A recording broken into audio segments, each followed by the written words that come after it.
Thanks for listening to The Murder of My Family. But before you go any further, stop. I want to tell you about the amazing new immersive podcast app, Vodacast, that will allow you to experience this podcast and others in a way that you haven't been able to until now. Vodacast will provide you a deeper version of the show and allow you to view photos of the people and places we're talking about in this episode. You'll also get links for articles about the case. When you experience a podcast on Vodacast, you not only will be listening to your favorite podcast, but you'll be getting stories that come alive with supplemental digital content that allows you to have everything being discussed in the episode at your fingertips. If you're like me, after you listen to a podcast, you search for more details or photos of the people and events discussed in the episode.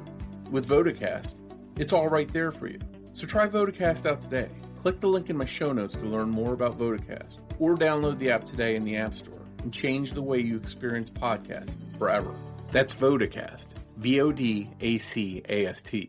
You're listening to The Murder in My Family, brought to you by AbJack Entertainment. Be sure to check out some of the other great true crime podcasts from this network, including Missing Persons, Scene of the Crime, DNA ID, 3 Men and a Mystery, Malice, Zodiac Speaking, Riddle Me That, and All Things Crime. All of these podcasts are available for you to binge on right now, wherever you listen to podcasts. Subscribe where you're listening to this podcast so you don't miss an episode.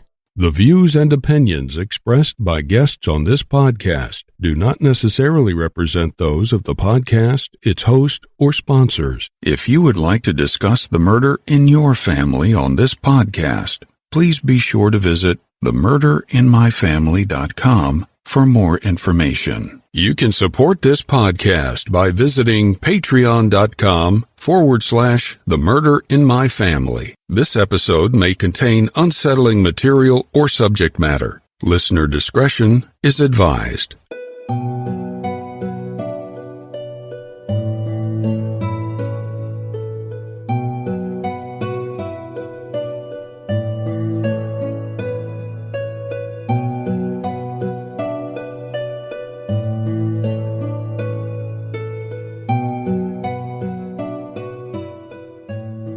Thank you for joining me for episode 87 of The Murder of My Family. I'm your host, Mike Morford.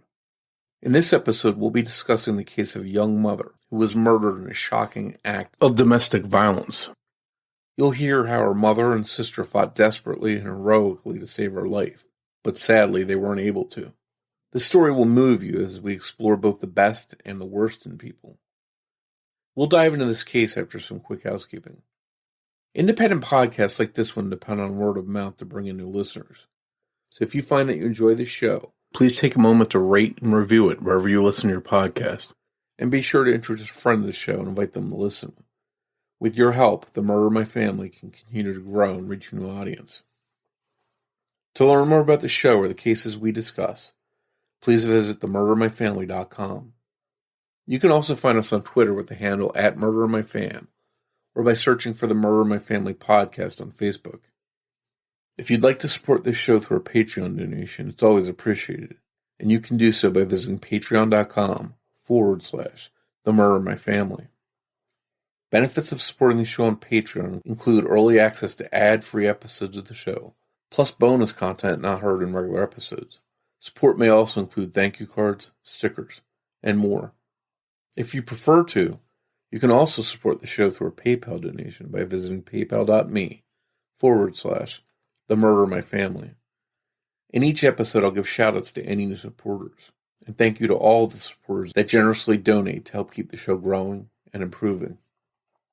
One last note, please consider supporting any of the sponsors that you hear on The Murder of My Family, the way that those sponsors support this show. It's with our sponsor support that this show can go on continue to provide a platform to share these stories with you in every episode. Thank you.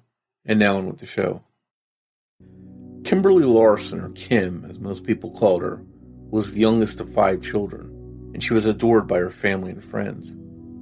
People talk about her spirit and that she could light up a room with her smile. She was a happy person, and when she met a man named Evan Bashir in early 2017, sparks between the pair flew.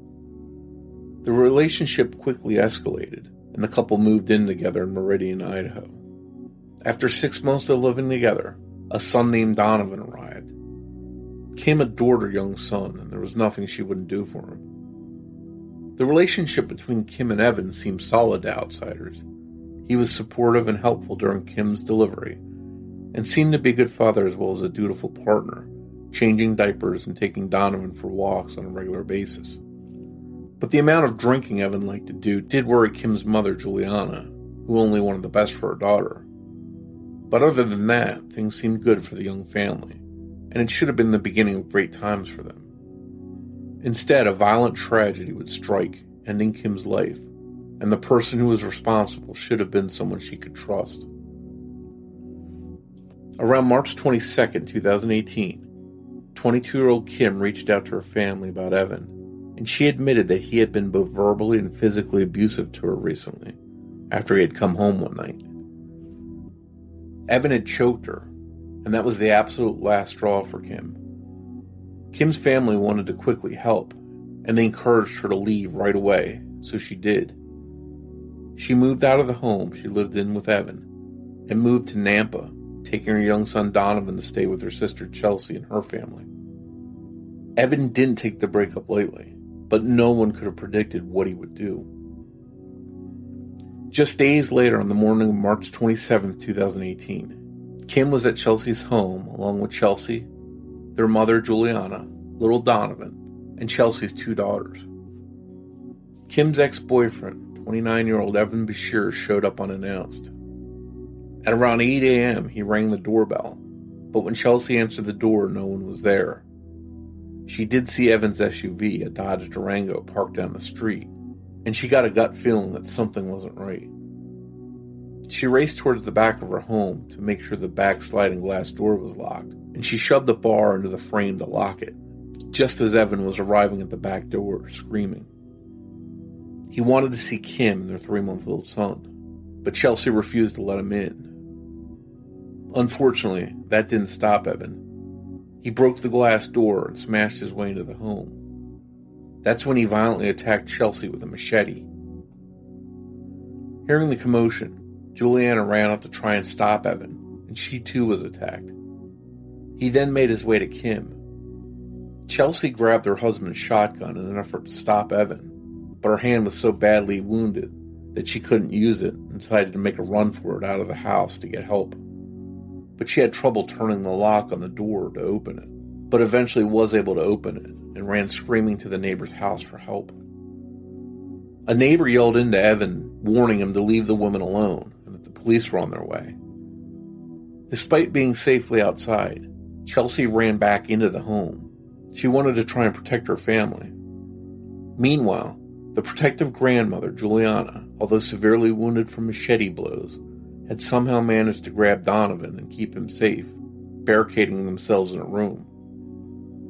Chelsea's children were able to escape with her help through a bedroom window, and they made it safely to a neighbor's house. By this point, Evan had focused his rage on Kim, and had wielded his machete and a knife against her. Juliana heard Kim, her youngest child, call for help and say, "I can't breathe," but she couldn't get up to help due to her injuries. She knew that Kim must have been stabbed in the lung, and agonized at hearing her youngest child being attacked just feet away, powerless to do anything about it. Police got to the scene quickly, but responding officers were unable to disarm or calm Evan down, and one officer had to fire shots at him. Evan was killed from multiple gunshot wounds from the officer's firearm. Chelsea and Juliana were badly injured, but the officers applied tourniquets to help stop the bleeding, which doctors later said saved the 2 women. Tragically, the focus of Evan's rage, Kim, was too badly injured to be saved, and passed away before she could be taken to a hospital. Her sister and mother, still in shock, sat helplessly nearby. All 3 children in the home managed to make it out without injuries, but what they endured and witnessed undoubtedly had to be beyond traumatic. In the aftermath of the brutal attack, both Chelsea and Juliana endured painful recoveries. Their wounds would heal, but the pain they endured, losing their sister and daughter in such a shocking and brutal way, that will always be there. They'll never know why the man who supposedly loved Kim and was the father of her child did the unthinkable and took her life. Kim's friends and family remember her as a free spirit, adventurous, gentle, kind-hearted, and above all, loving mother. Kim's oldest sister, Jade, is now raising Donovan, and he's been described as happy-go-lucky and thriving. A GoFundMe campaign was set up to help with the expense of raising Donovan, and you can donate to it by visiting GoFundMe.com and searching for Help the Larsens Heal. When Kim died in March of 2018, she was the 10th fatal domestic violence victim in the state of Idaho that year. Kim's sister Chelsea and her mom Juliana want to help prevent this situation from happening to anyone else, and they'd like to educate people and provide resources. They now raise awareness about domestic violence, and organizations like the Women's and Children's Alliance, Faces of Hope Victim Center, and Nampa Justice Center. Each year they hold Kim Fest, or the Know Your Mind Festival, intended as a celebration of Kim's life that has grown into a place to find resources in the community and heal with other people impacted by domestic violence. There are many warning signs and indicators that a domestic violence assault might eventually turn into a fatality. Strangulation is the biggest indicator of future fatal domestic violence. Another common factor in most cases of fatal domestic violence is a recent breakup between the victim and the offender. An offender has a higher chance of committing fatal domestic violence if they have substance or excessive alcohol use in their background. Evan Bashir had all of these risk factors in his history. And there's no doubt there are other Evans out there. If you or someone you know is in danger due to domestic violence, you can call the National Domestic Violence Hotline at 800-799-SAFE. I sat down with Kim's mom, Juliana, and her sister, Chelsea, to discuss the tragic events that took Kim from them. On one hand, their story is very hard to listen to. It's terrifying and sad. On the other hand, their account of that horrible day reveals true courage and bravery, and proves that this family battled valiantly to protect themselves and each other. In fact, this is one of the most powerful conversations I've ever had with someone, and I was truly moved, and I think you will be too. That conversation is coming up in just a moment.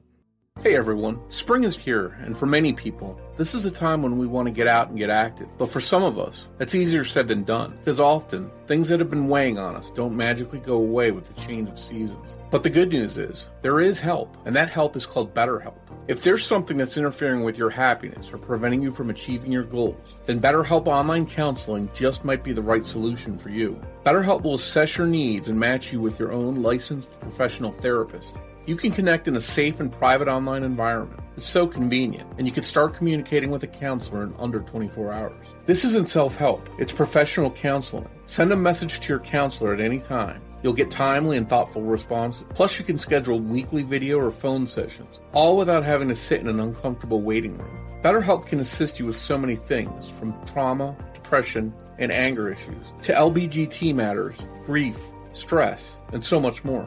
Anything you share is confidential, and while BetterHelp isn't a crisis line, it is convenient, professional, and affordable. In fact, so many people have been using BetterHelp that they're recruiting additional counselors in all 50 states. I want you to start living a happier life today. As a listener of The Murder in My Family, you'll get 10% off your first month of BetterHelp by visiting BetterHelp.com/family. Join over 1 million people taking charge of their mental health. Once again, go to BetterHelp, that's HELP.com/family. And you'll save 10% on your first month of BetterHelp.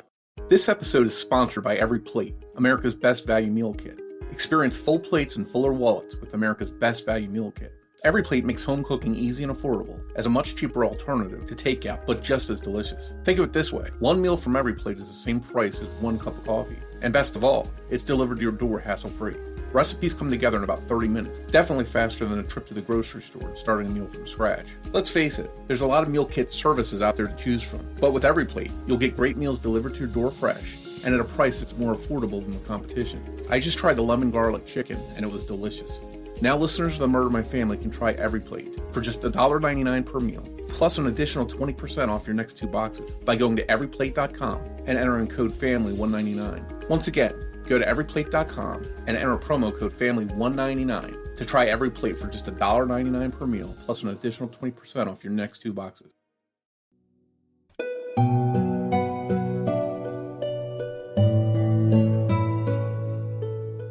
Thank you both for joining us today on the Murder My Family to discuss Kymberlee's case with us. Thank you for having us. Yeah, thanks for having us. Yeah, this is the first time that I've had we'll get 2 different insights. We're hearing from Julie and Chelsea. Of course, Julie is Kim's mom and Chelsea is Kim's sister. So, again, I thank you for coming on to share her story with us. Yeah, this episode is also different, not just because there's 2 people I'm talking with, but because you're sort of part of the story. You're not just the family of a murder victim, but you were both survivors of the violence that took Kim's life. And I want to offer my condolences to you both for losing Kim. But I also wanted to thank you for your courage and fighting and surviving and being here to speak on her behalf. Thank you. Yeah, thank you so much. And we appreciate you having us. We really do. It's my pleasure. And we'll get into the heartbreaking and troubling details of this case. But before we do, can you talk a little bit about Kim and tell us about what she was like and what you remember most about her? Well, she was my baby of 5 children, and so she was the baby of the family. We really babied her all along, but she was just this sweet little light that came into our lives, and we just adored her. And she grew up with all this love surrounding her, and it made her into such a loving person. She really, really was. And she was very kind, very sweet. All of her friends were shattered over her death because she was like the least person that deserved something like that to happen to her. Yeah, we've had a lot of her friends come forward after her death and reach out to us and say, I know you don't know me, and I knew Kim for a brief period, but she was the one who helped me through this, or she was the one who was always nice to me, or she was just that person that lit up the room and really made you want to live your life to the fullest. She was so kind and loving, and yeah, that was her whole spirit. So when you hear those kind of stories and people coming up to you out of the blue, that must make you feel really good about what kind of person she was. Definitely. Yeah. It definitely encourages us to keep our movement forward and trying to keep her story alive. Yeah. And what's so tragic about this too, obviously, you both are dealing with this. You were victims of this person as well, but in another sense, there are other family members of yours that were there that were involved, and her young son, Donovan, I must be just heartbreaking for a little boy like that who was, 3 months old when this happened? Yeah. And now the tragedy, he's going to grow up not getting to know her. How much has that weighed on you both? Well, it's a very heavy weight knowing that we have to explain to him over the course of his life what happened, that his father killed his mother. And yeah, it's a harsh reality. We're taking it day by day and just trying to do the best we can and get the help we need as we go. But at the same time, he's been our light and our reason for going on, because she left us this little boy to take care of for Definitely. Her. He's what he's our everyday inspiration, and we feel blessed to have him in our life. Yeah, and the picture I've seen of him online is he looks like a little cutie that just probably makes you smile every day when you see him. Yeah, definitely. He looks more and more like her every day. And I think in most murder cases, the victims, they're the people that kill them or take their lives. They're not strangers. They're not serial killers. I think most often the victims know their killer. and it's someone close to them. And this was true in Kim's case. And it turns out that the bad guy here was Kim's ex-boyfriend, Evan Bashir. How long had they dated before March 2018? And I guess what were your impressions of him and your thoughts of him? Well, they only dated for about a year before that happened. And she got pregnant right away, and they stayed together. And they lived with his parents for a while, and then they got a little trailer and lived on their own for up until 3 days before the murder. And we took her out of their home because he had laid hands on her.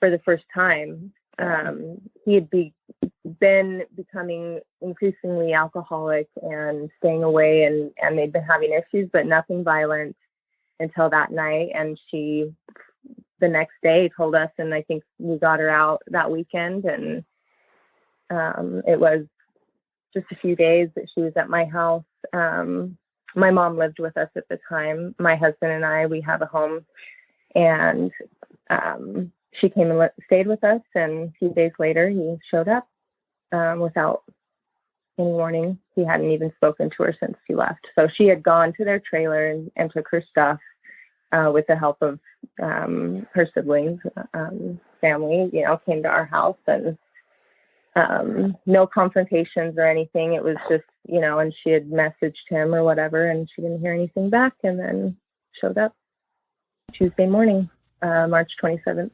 2018. This wasn't something that was ongoing. This happened, and she put an end to it immediately, it sounds like, and decided she was going to leave him. Immediately, yeah. And we've learned since then that that's actually the most critical time in a relationship that's ending. That first week or few weeks after that, it's the most volatile. It's the most dangerous for a woman, and we didn't know that. We had no idea at the time. We weren't aware of that. We've since known that because we've sought out that information, and maybe it's becoming more known now.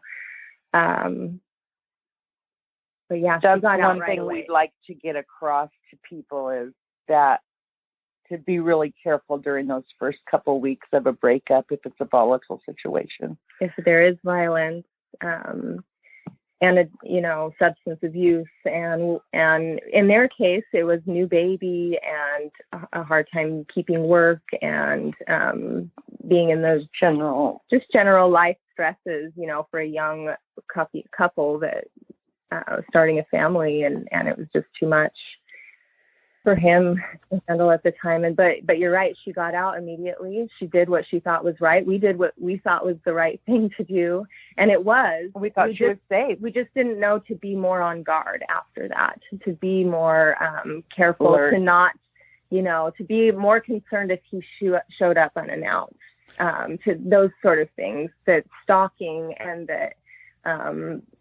retribution and retaliation is a real thing, and it's very common in domestic violence situations. Yeah, and I mean, as a parent, myself with kids, if I found out something like that was happening to my child, I'd race over there and take them right out too, without thinking about anything down the road. I would just be trying to get them out of that situation. So I assume that's what you were doing.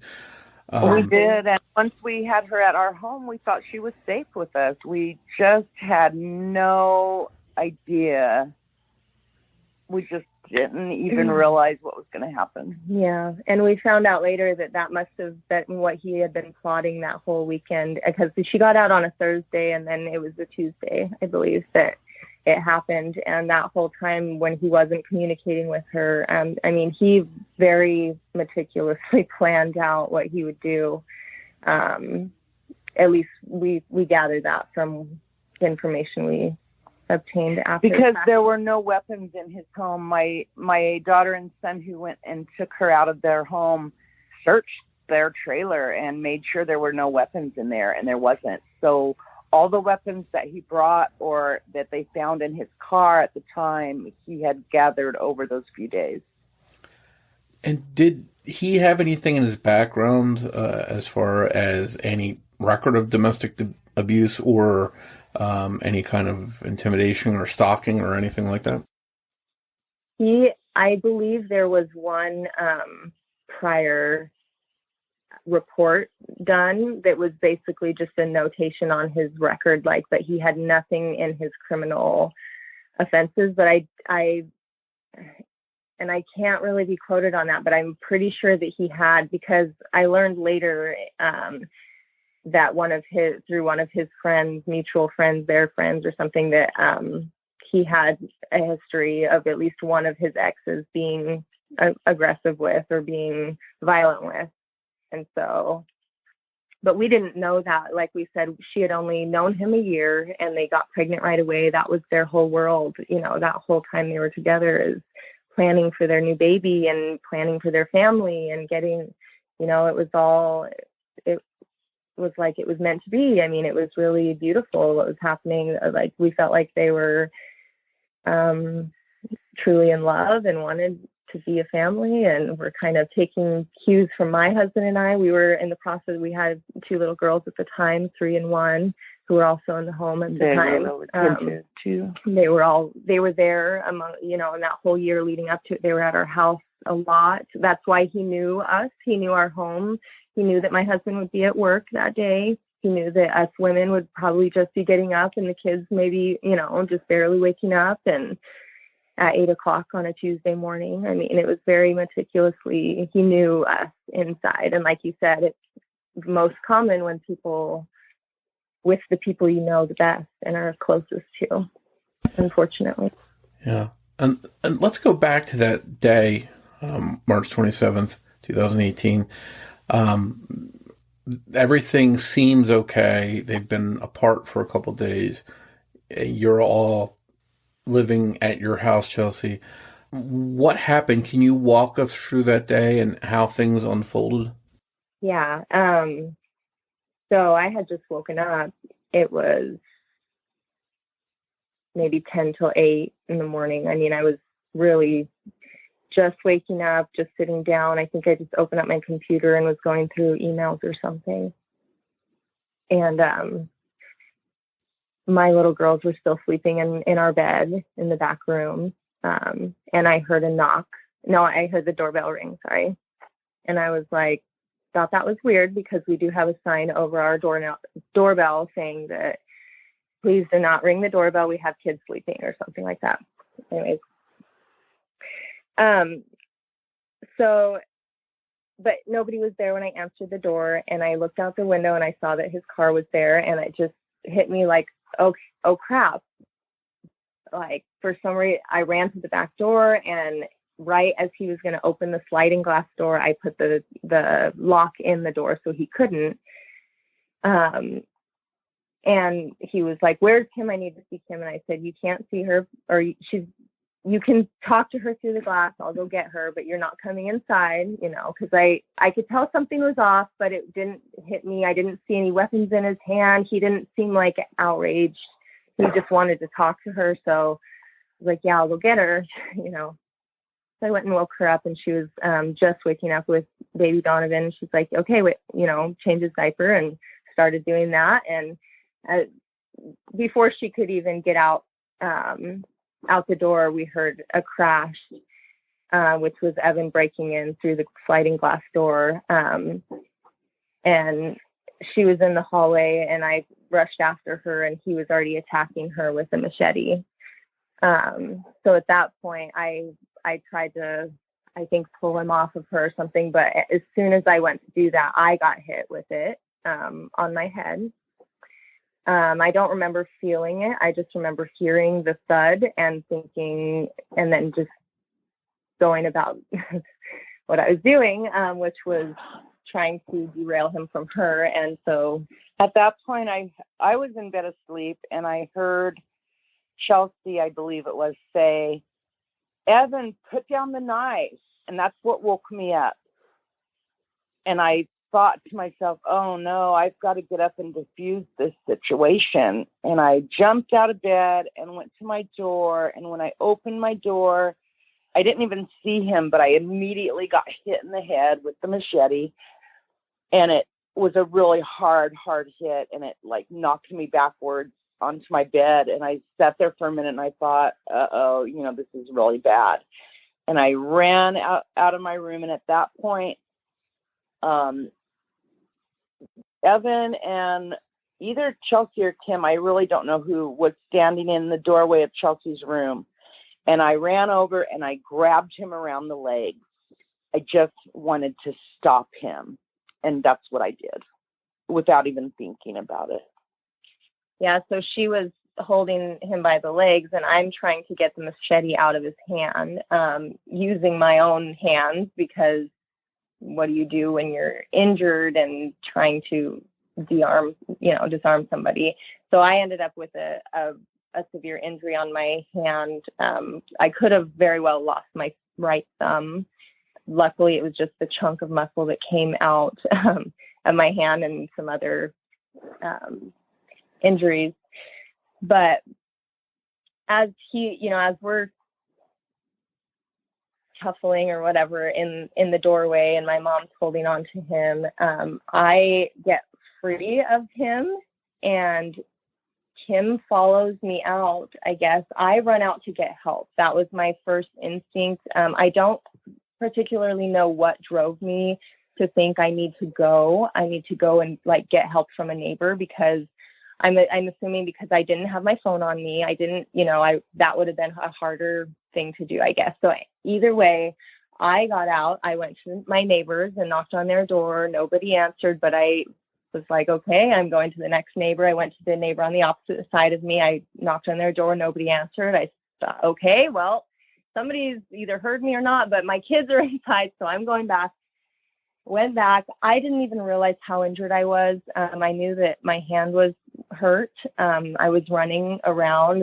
Neighbors later reported that I was seen running from back and forth to the neighbors with my arm in the air, like I was raising my hand, kind of, instinctually, I think, just holding my hand up. Anyways, when I come back, Kim and him are on the yard, or they're in the front doorway. So she must have run after me, and he came after her, and he's screaming, "Where's the baby? Where's Donovan? Where's Donovan?" So that's okay. At that point, I was holding on to his legs, and he couldn't walk. He couldn't move. So he hit me with the machete he hit my knee and my arm, which made me let go of him when he did that. And I had some pretty severe injuries there. And that's when I heard him say, "Where's the baby? Where's the baby? Where's Donovan?" And I knew that he was looking for that baby to kill.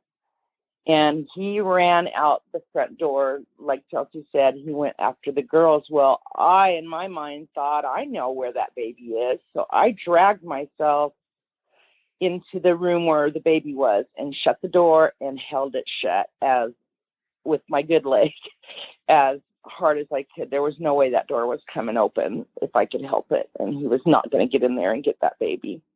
So that's where I ended up the entire rest of the time.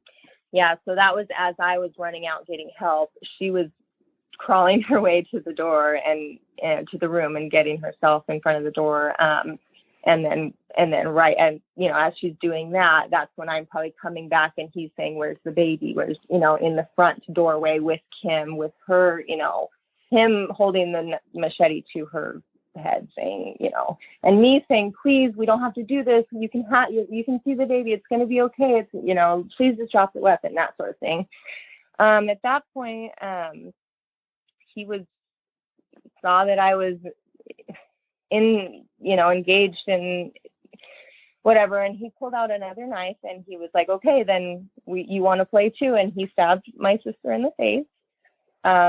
She survived that and was running out into the yard, and he was, I think, going to his car, maybe because he started in that direction, maybe to get the guns that he had in there that we later found he had. We don't know exactly, and a lot of this is still, the timeline is a little bit blurry and a little bit fuzzy on the course of events. But at that point, Kim had kind of circled back, and we noticed, we have to get back into the doors open. Let's go back inside.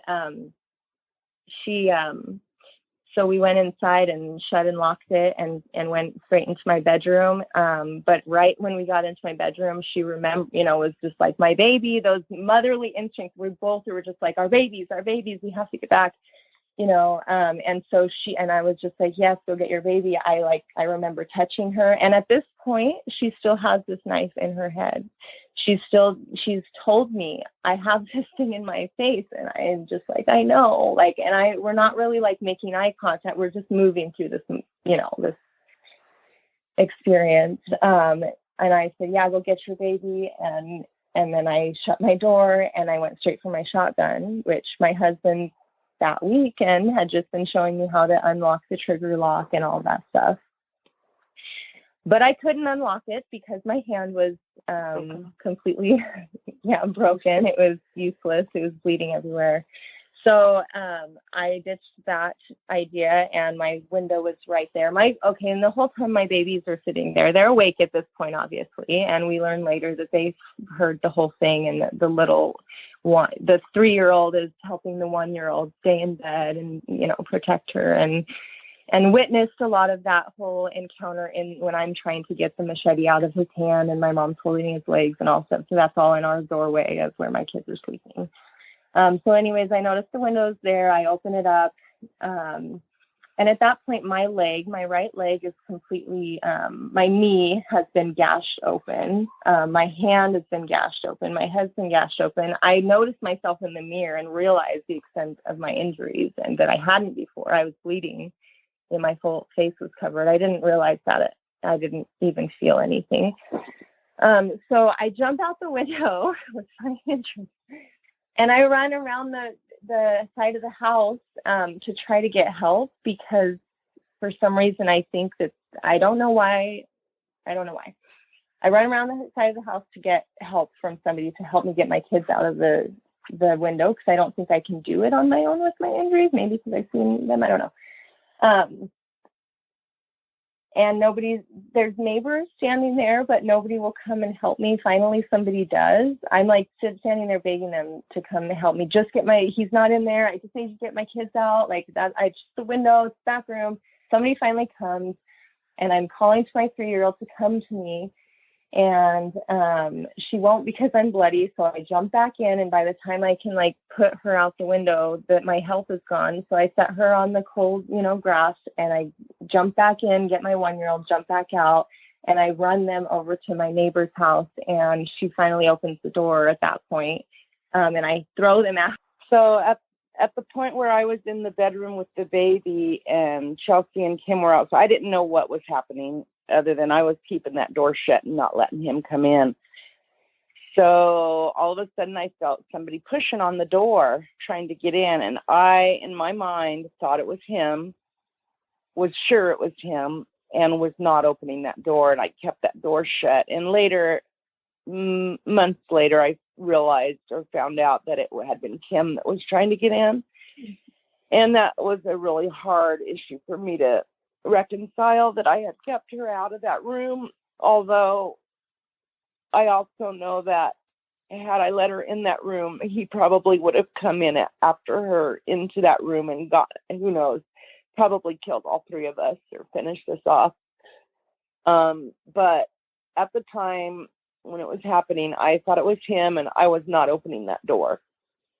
So what happened at that point, we believe Chelsea at this time was getting her kids out the window. I was in that room keeping that door shut, and Kim ended up trapped with he had come back in the house and she was kind of trapped. Yeah. And they ended up, the both of them ended up in my room, my bedroom, which was across the hall from where I was. So I could hear what was going on. And I heard Kim say, "Mommy, mommy, mommy, I can't breathe. I'm dying." And I knew that she had probably sustained a lethal injury to her heart or lungs and that she was bleeding internally and couldn't breathe. And I wanted to go to her. I wanted to go help her. I wanted to go be by her side. So I tried to stand up, but my kneecap was gone. So when I stood up, my leg literally came out of my body. And I, of course, fell back down to the floor, bloodshot everywhere. And that was the first time I thought to myself, I'm going to die here. I'm going to bleed to death in this room. And I mustered up the strength to say, Evan, stop. The police are on the way. I think I could hear sirens in the background at that point. So I just assumed maybe police were coming. I don't know why I said that, but I must have heard the sirens. And I wanted to say something to Kim, and I couldn't. And I thought, why can't I speak? And I didn't realize I was really bleeding to death. And so I just didn't have the energy to even say anything else or do anything else. And at that point, the police broke into the house. Chelsea, were you there when the police? Yeah, so that was right when I handed my kids off to my neighbors, right when I turned around to go back, because I was ready to go back and find my sister because I knew my kids were safe. The first responder was there and jumped out of his vehicle, and I said, go, he's killing her, go inside, break the door down, it's locked, you have to break it down, go, he's killing her. And he did, and within seconds I hear 6 gunshots go off, and I just collapsed on my neighbor's front porch, and at the same time ambulance and everybody else shows up. So when I heard the police come in, I heard them come in the door, and there was a brief moment where I don't think they knew where to go. It was a kind of a chaotic scene there. And so I yelled, help, help. And they ran back, saw what was going on, and they just shot him. They just shot him dead, which was good. And I heard the shots. I stayed there. I heard the police say, he's dead, start CPR on her, which meant on Kim. And that's when I opened the door, and they saw me, and they got a tourniquet on me, and they proceeded to get me to the hospital. He asked, is there anyone else in the room with you? And I said, just the baby.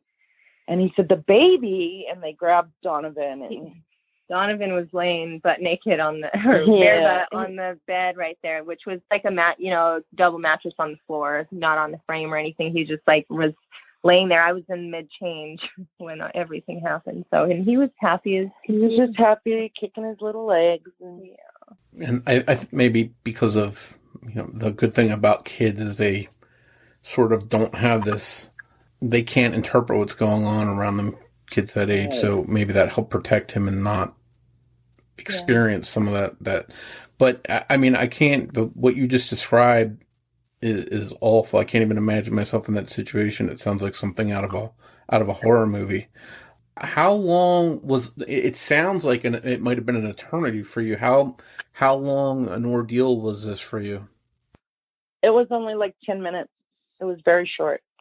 It happened really, really, really quick. 15 maybe 15. The cops said they arrived at our house within 3 to 5 minutes of receiving the call, which would have been probably 3 to 5 minutes into the situation, because it didn't take long for me to run out and start. It was like right in the middle or the beginning. So yeah, it only lasted 10 to 15 minutes total. This all happened. And was Kim dead at the scene? So I thought she was. When I opened the door, I saw her laying there with her eyes closed. I didn't see any blood on her. I didn't see any knife in her head. I just saw Kim looking like she was asleep, and they were picking her up. I think they were taking her out to the other room to start CPR on her. So I thought she was dead at that point. So when they got me out on the stretcher, and they had Chelsea on a stretcher, we were going to separate ambulances, and I told Chelsea, she's dead. Kim's dead. And I said, no. And I screamed because I didn't know. I didn't want her to think everything was okay and then find out later Kim died. So I just told her. But later we did find out that Kim was still alive at that point. In fact, Evan died before she did. And that she stayed alive for just a few more minutes. And she asked if her baby was okay, and then she died. I mean, yeah, I don't even know how to follow up what you just told me. It's awful. What's going through your mind? I mean, you mentioned sort of being injured, but not realizing how badly you were injured. Is it like shock? What's going through your minds while this is going on? Yeah, that's really weird. And that was really hard for us to reconcile. Like, why didn't we do this? Why didn't we do that? But at the time that it's happening, you're not thinking clearly. First of all, we were both hit in the head right off the bat. So we were both had a head injury. Almost the exact same spot. Yeah. And then, but just in the confusion of the situation, you just go on instinct. I don't remember thinking, I'm going to go grab his leg so he can't. That's just what I did. Yeah. I didn't think to do. So it is kind of a shock and almost. You really can't say what you'll do in that situation. You really don't know. And then you've got to deal with your injuries. Not only are you hurt and going to the hospital, but then you find out Kim's been killed. I mean, how do you handle that on top of what you're already handling, your injuries? And well, I already knew when she told me she was dying and she couldn't breathe, I knew she was dying. And I just knew. So I don't know if it was instinctually, I was hoping maybe they could revive her, but I knew she was gone. So by the time I even got in the ambulance, I already knew. So there was nobody that came and told us. We knew. We knew, but it was still, that grieving process of, it's not just grieving the loss of our loved one. And it's not just the trauma of having your home invaded to and attacked and broke, it's both on top of each other. Plus now there's this baby, who we know where he's going, but he's automatically in the system because he's an orphan. So we have to go, and support our family through that process, which was a long process, and it was very strenuous and challenging to have that all. It was a very complex trauma. The aftermath after you're recovering, and how long were you admitted to the hospital for any length of time? Yeah, we both went to surgery. Chelsea was a little less injured than I was, so she was out. I was in the hospital for 2 weeks solid. I was out within a few days or a week, but yeah. So I was pretty bad. I had to get blood transfusions and stuff. I had lost quite a bit of blood. I was pretty much on the verge of death at the time. Yeah. So you're dealing with your injuries. You get out of the hospital, but you still got this aftermath of all this trauma that you endured. Kim's gone. How did you get through that time period? I mean, what happens during that time period? We couldn't even go back to our house because it was a disaster cleanup situation. That was another complex. So, and Chelsea and Hector had just bought this house that they live in, just bought it. Like, hadn't even made their first house payment yet. But we'd lived there for 2 years already renting, and then they decided to buy it. So then this happened. So then they had to make the choice of, we just bought this house. Are we going to keep it, But we couldn't go back to it right away anyway because they had to do all this cleanup and crime scene stuff. So they decided they would keep the house and remodel it some so that it would kind of look and be a kind of a new, fresh house. But it is the same house, yeah. Yeah, I mean, our thoughts on that were, we'd lived there 2 years. We have wonderful memories with Kim there. She was there a lot. I mean, we were like her second home, anyways. And so we wanted to heal the home, heal the space. We couldn't see ourselves just leaving it like that. It was, my husband luckily is fortunate to be blessed with the ability to build a home from ground up. So he restructured, he tore down walls to change the way it felt. He put in windows to add different lighting. He took out that glass door. He took the glass door out and replaced that with a big, so modified it in a way that we felt safe going back, and that we felt, that there even was some healing through that process. So we lived at a Airbnb for a month or so. Yeah, we were in and out. We actually rented a home for a few months. We didn't get back into our home until 6 months to the day that it happened. So it sounds like you didn't want this monster to chase you out of your home that you loved, that you had good memories of. Yeah, exactly. Yeah. Now, obviously, there's no trial here. He's dead. He's gone. Yeah. Do you feel like you've been robbed not only of Kim in your lives, but of not knowing the answers about why he did this or any of that kind of stuff? No, I'm glad we didn't have to face a trial. And I, even though I knew he was dead, right after I got out of the hospital, I kept thinking he was coming around the corner with his machete, and I kept just feeling like I was seeing him come for me, and so I'd have to remind myself, no, he's dead. So I think it would have been really hard for me if he hadn't been dead. Yeah. Because I would have felt like he was coming back for us all the time. I would have felt that. Yeah, well, that's got to be a helpless feeling. Yeah, I mean, and for me, it's not really like the answers of why he did this and what, would have been or all of those things, because it's happened, and we're moving on the best we can and trying to integrate this experience in creating something that is good out of this. We really, since that point, so amidst all of the healing, the renovations, the adoption, the, physical, we decided to create a cause out of her name to create a legacy so that her name and her energy, her spirit would never be forgotten. Kymberlee loved festivals. As a child, I took her to this one festival they had in our area every year, and she loved festivals. She would go to any and all festivals she could. Favorite. So we decided, because there were so many people that wanted to come to her funeral and so many people in our community that supported us and supported her, we couldn't have an open funeral because there was too many people. Like, it just wouldn't fit. So we decided to have what we now call KymFest, and what we decided to call KymFest in her honor, because she loved festivals. So the day after her funeral, we rented a venue and we had this huge celebration of life, which we call KymFest. We opened it to the community. 300 people showed up.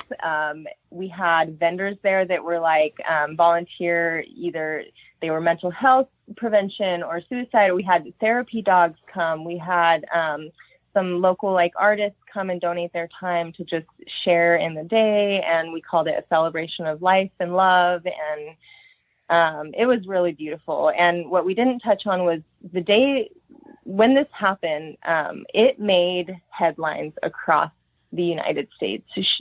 Kim's story was featured on so many different news outlets. There was Seattle and Texas, and I mean, it was amazing. And our community in general, the Nampa community, really, and Boise, Treasure Valley, really stepped up to embrace us. And when we got so many donations for Donovan, we had physical and monetary. And then with KymFest, we just put out a call of what we wanted to happen for her celebration and memorial, and it just everybody came together. My whole family, stepped in. It was just amazing.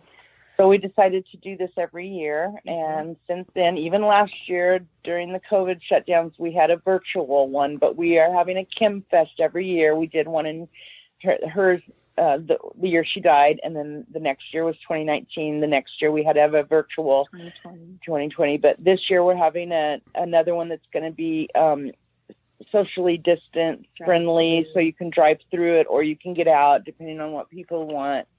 And we are planning on doing this every year for the rest of our lives. Yeah. Basically. So, yeah.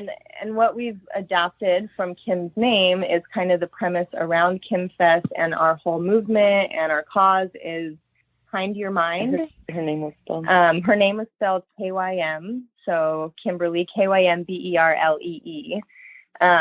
She had a unique spelling, but one day I was thinking, how do we make her name into something, and what would be a cool acronym? How could I, and Kind Your Mind came up, and I put it out there, and it just really clicked, and everybody was like, oh my gosh, that's perfect. That is our motto. How do you kind your mind? How do you shift away from this judgment, this blame and shame and, violence and everything and trauma, and move into a kindness and compassion? How do you accept yourself and love and try to, starts with kind in your mind, move into nonviolence and, a way of being. And so, yeah, it starts with kindness in your mindset and mindfulness and all that stuff. So that is our movement. Well, it sounds like you really decided to focus on Kim's memory and her life, not the way she died. Yeah, exactly. Yeah. And You talked a little bit earlier about the injuries that you sustained, and injuries can heal. You can get better over time. But what about the emotional scars, the mental stuff that comes with that? Have you had help for anything dealing with post-traumatic stress or anything along those lines?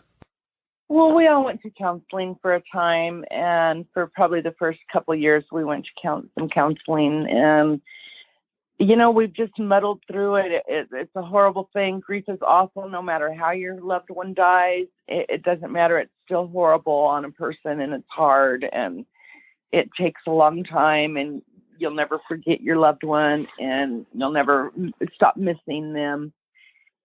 But life does continue, and you have to be present in your life. We just happened to have the 3 little ones that were there that day, plus then another year later, Chelsea had another baby. So we have these 4 little children that they don't understand at all. They need to be happy. They still need to have Christmas and Easter and all the fun stuff and Halloween that go, so we had to rise up out of our mire of sadness and grief and live again for these babies. Yeah. And you talk about healing and what we've taught, we've done counseling, we've done those things. And really, like my mom said, it's being present and really taking the opportunity to be grateful for what we do have. And we feel grateful every day to just be here.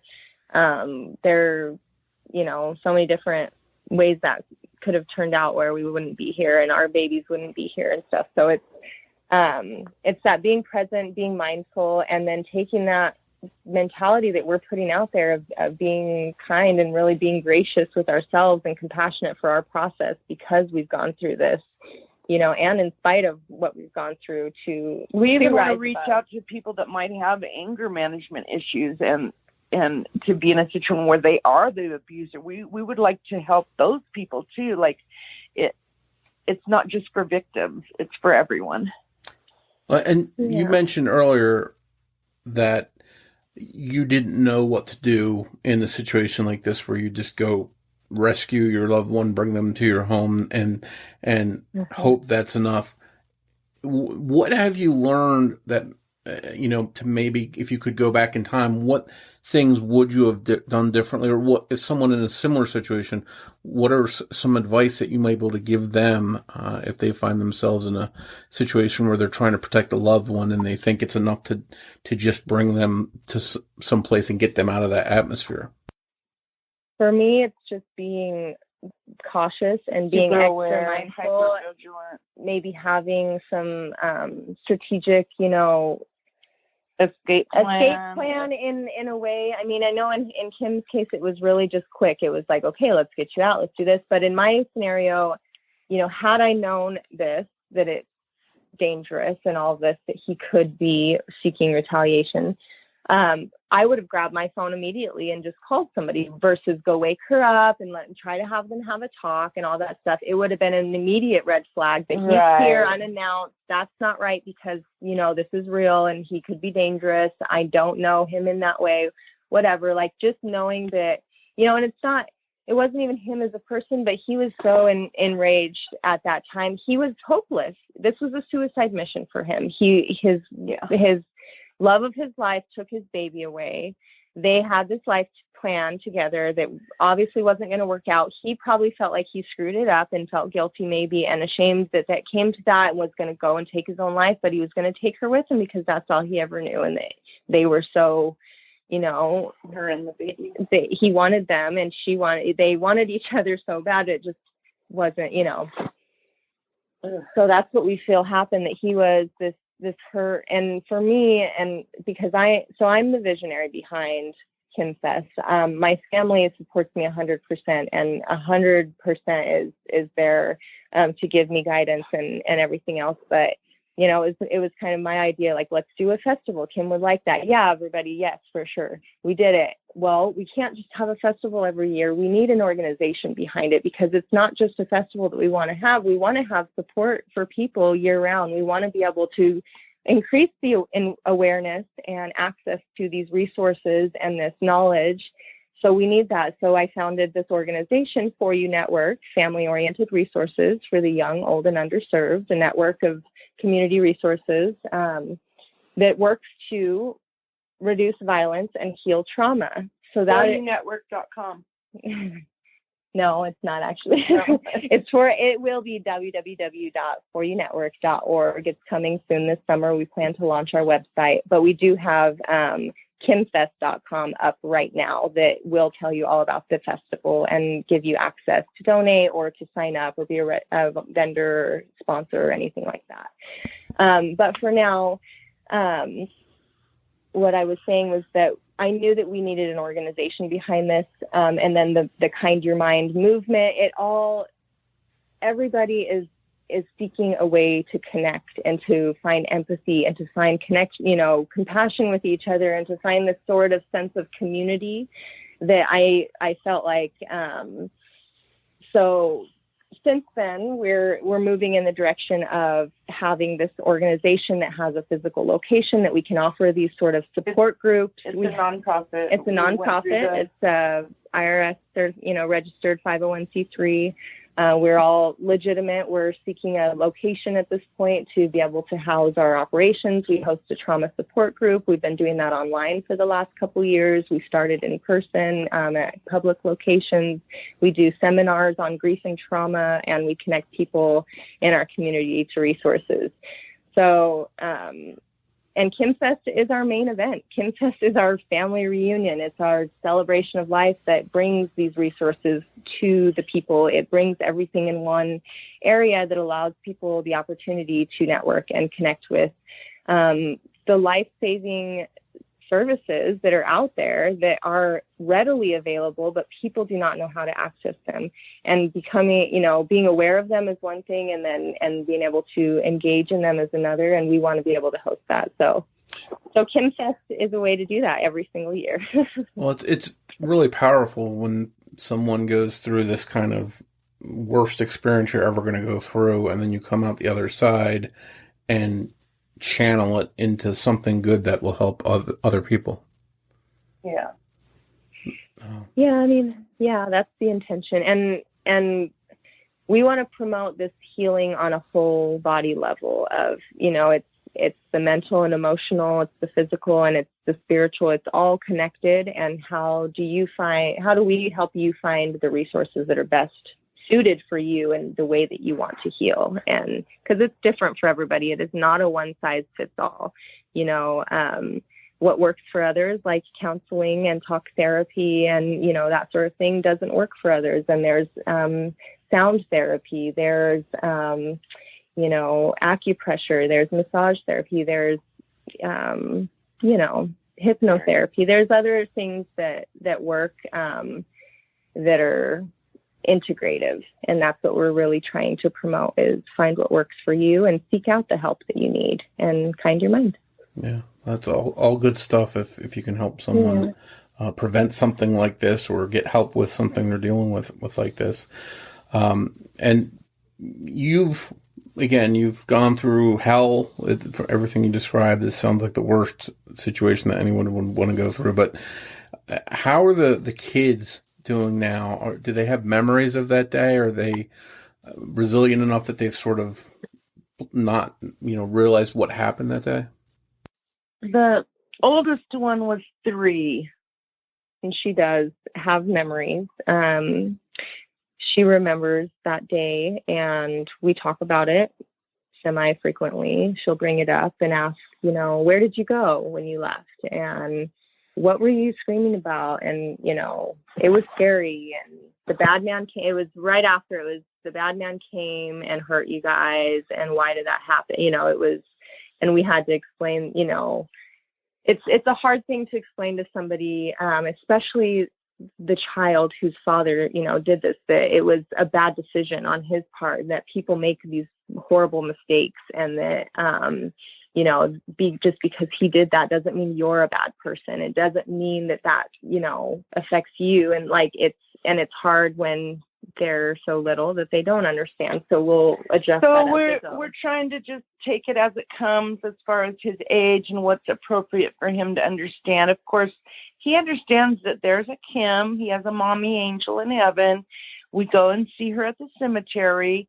I got a book about death that's for kids, so I went through that with them just on this last anniversary. Last month, we had the 3rd anniversary, and I went through this book of death with them so they could understand why we go to the cemetery and what happens when things die and people die.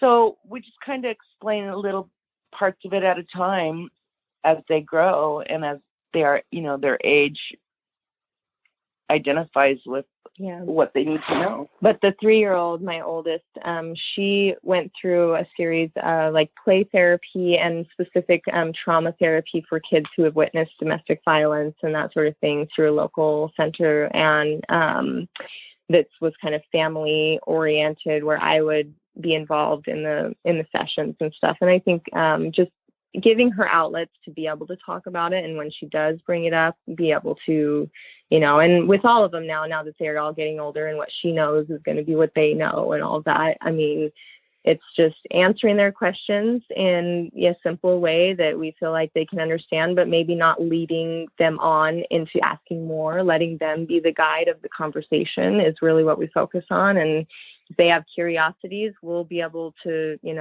help answer those as truthfully as possible, because we do believe that truth is the way to go. Ultimately, they're going to need to know what really happened, and that's fine. It's just a matter of what they can process and how we can help protect them, at least partially, through the process. Well, it sounds like everyone then has gotten help and is coping with things in their own way and moving along as well as they can after something like this. Is Donovan still in the home? Yes. Yeah. So I'm sure that's what Kim would want. My oldest daughter adopted Donovan. So my oldest daughter was 13 when Kim was born. So Kim was like her own little baby too. So she just naturally took over. I mean, that was just her first instinct upon hearing that Kim had died, was that she was going to take Donovan and be his mother now. So that was all agreed upon for all the siblings. I mean, that was unanimous through all of us. Well, it sounds like you've got a wonderful, loving family and a great support system for everyone to get through this. And I can't thank you enough for coming on and sharing something so personal and tragic with us. That's one of the toughest stories I've ever heard. And, for you getting through it and being as strong as you are, I just want to say thank you for sharing what you could with us. Thank you for having us. Yeah, we appreciate our story is our story. I mean, we utilize it as if we our can platform. help anybody else, that's great. That's awesome. Yeah. Hopefully someone out there listening might have something that they're going through and your words might be able to help them. So if that's the case, then that's a great thing. Thank you again for joining me for this very moving episode of The Murder of My Family. Once again, if you or someone you know is in danger due to domestic violence, you can call the National Domestic Violence Hotline at 800-799-SAFE. I'd like to thank Sonny Landon for writing and research assistance in this episode. I'll be back here soon with an all-new episode of The Murder of My Family, and I hope you'll join me again. But before you go, remember that every murder victim means something to somebody.